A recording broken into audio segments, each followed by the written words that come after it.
Edgewild last night, and as I was leaving, I saw a stack full of Feast magazines. Yes, the brand new one is out. The brand new one is out. Looked great. Yes. Cover looked fantastic. Thank you. I would actually like to frame that picture and make it a picture on my wall. It's beautiful. Our art director, Alex, has been doing an amazing job, and that was shot by one of our photographers, Landon von der Schmidt. Nice. A real name. Yes. Very regal. He's from South County. And so that was art directed by Alex. And the June issue is out. It just came out last Friday. And it is really about kind of the growing season in the region and what's in bloom. Jimmy's on the Park sponsors Cat Neville and Feast Magazine here on the Big 550 KTRS. Jimmy's on the Park, 706 to Munn and Clayton. Call Jimmy at 725-8585 or their website is jimmyscafe.com. SLU, WashU, Fontbonne, all the parents who are out and about for graduation and checking out the new school, you definitely want to check out Jimmy's on the Park, jimmyscafe.com. All right, so here's our question. I understand. I'm a little bit afraid. I understand a cow is a female, right? Yes. Are there male cows and female cows? Well, there's a bull. Right. So the bull is the male. Yes. The cow is the female, right? You wouldn't call a cow a male, or would you? I think a cow is an overarching general term. Okay, so a bull is a cow? Is a male cow. A bovine. Yeah. Okay. So when I'm eating a steak or a bone-in ribeye or a filet or a hamburger or anything, do I know, are there cuts of beef that are specific to the male or the female? Except for the Rocky Mountain oysters. Yeah. Which she made me eat once. Do we really need to go there? Outside of the obvious. I never made you eat that. You ate sweetbreads. Yeah. We've been talking about this for years. And every time we talk about it, you get red in the face every time we talk about it.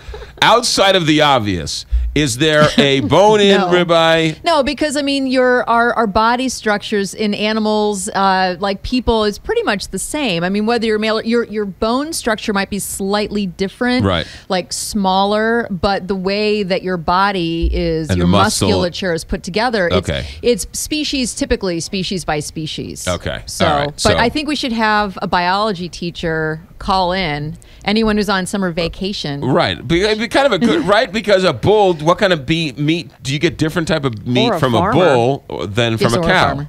I don't believe so. Yeah, and are there, so a male cow is a bull. Yes. And a female cow is a cow. Yeah, but I want to say that it's, let me do some digging. I don't know if I'm sure that there is a specific term that is used to identify a female cow. Right.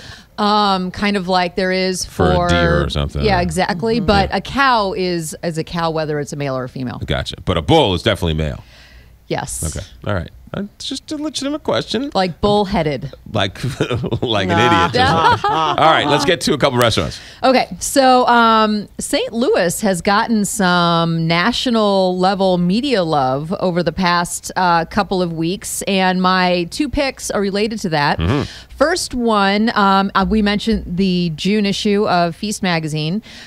Kitchen Culture, we did a really big feature on the folks behind Kitchen Culture, which is this really innovative company that started out a couple of years ago, more than a couple of years ago, maybe 3-4 years ago, selling T-shirts and prepared foods at the Tower Grove Farmers Market. And so Mike and Chris, what they do is they source from local farmers that could be in the next booth, and then they create these prepared foods that they then sell at Tower Grove Farmers Market every Saturday. And they recently, this past season, launched the cart where they're doing made-to-order, like breakfast sandwiches and things like that. But the brilliance of this is not just that they're selling food, but that they're sourcing from, for example, Live Springs Farm, which is selling eggs and chicken and pork in the next stall. So it really creates this synergy with what you experience at the farmers market. So I'm getting to the whole national media point.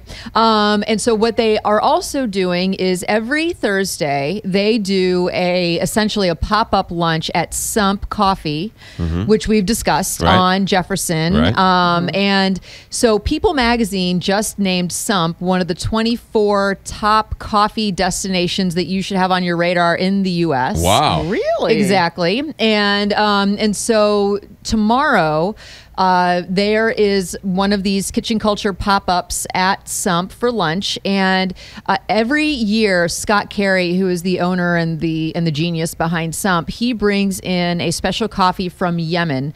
And so I mentioned Live Springs Farm. So Kitchen Culture is sourcing a pig from Live Springs.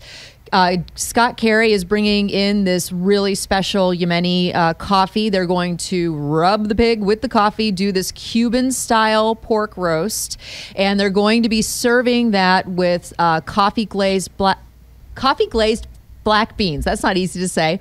And rice and fried plantains with a roasted radish chimichurri. Goodness. And there's going to be a Kyoto cherry and rhubarb and coffee drink available. So And this is tomorrow.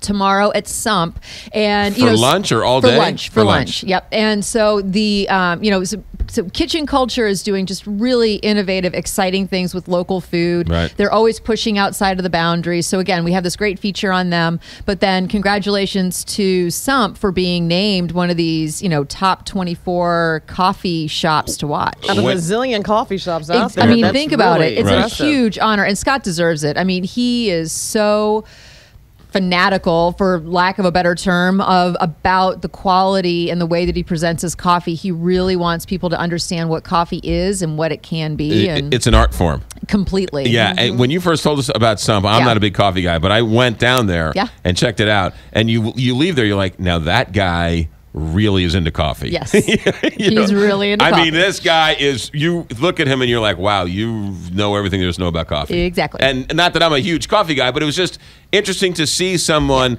take coffee and make it an art form. Yep. Yeah. Absolutely. Kind of fun. All right, Sump is on Jefferson.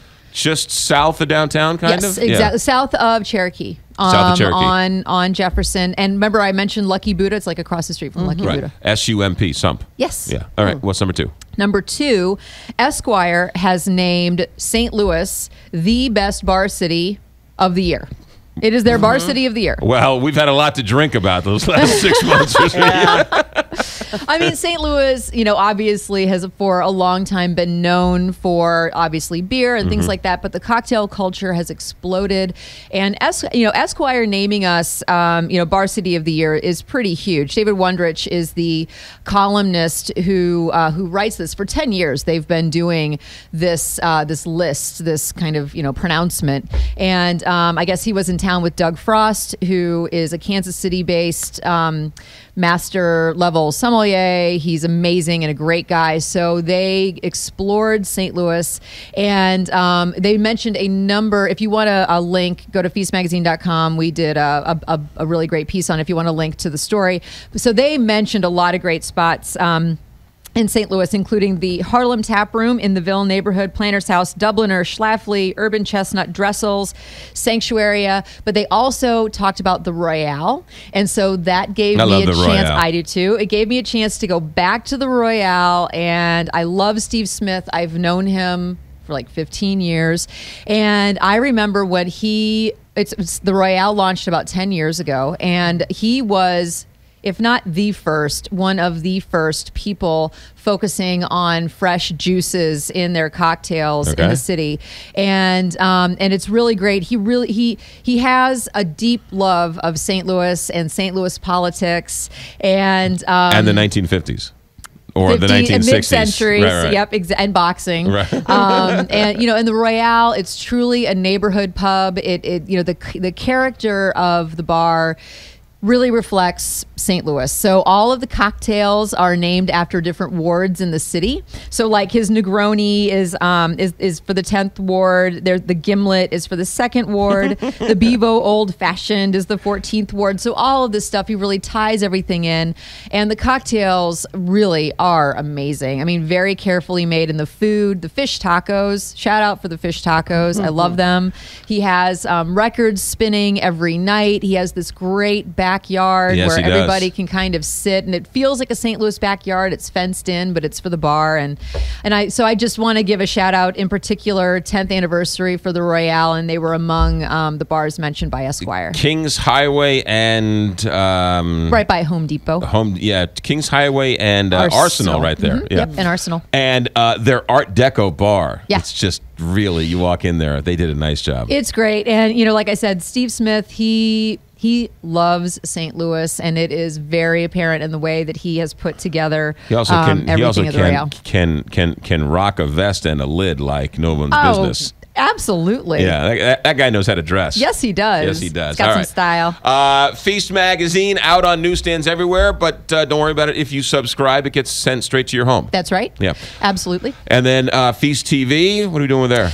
Feast TV comes out this Saturday, actually, and then on Channel 9, the 9 Network, Yes. and then also it will be re-airing on Monday. You can also watch it on YouTube and Feast Magazine. Also, I've neglected to say I want to give a shout out to Heather Risky, one of our amazing editors at Feast. She's the one that wrote the Kitchen Culture feature, and she did an amazing job. And the guy who's the art director is who? What's his name? Her name is Alex Doyle. Yes. No. The guy. The photographer is Landon Vanderschmidt. Oh yeah, Vincent van Vanderhoogen.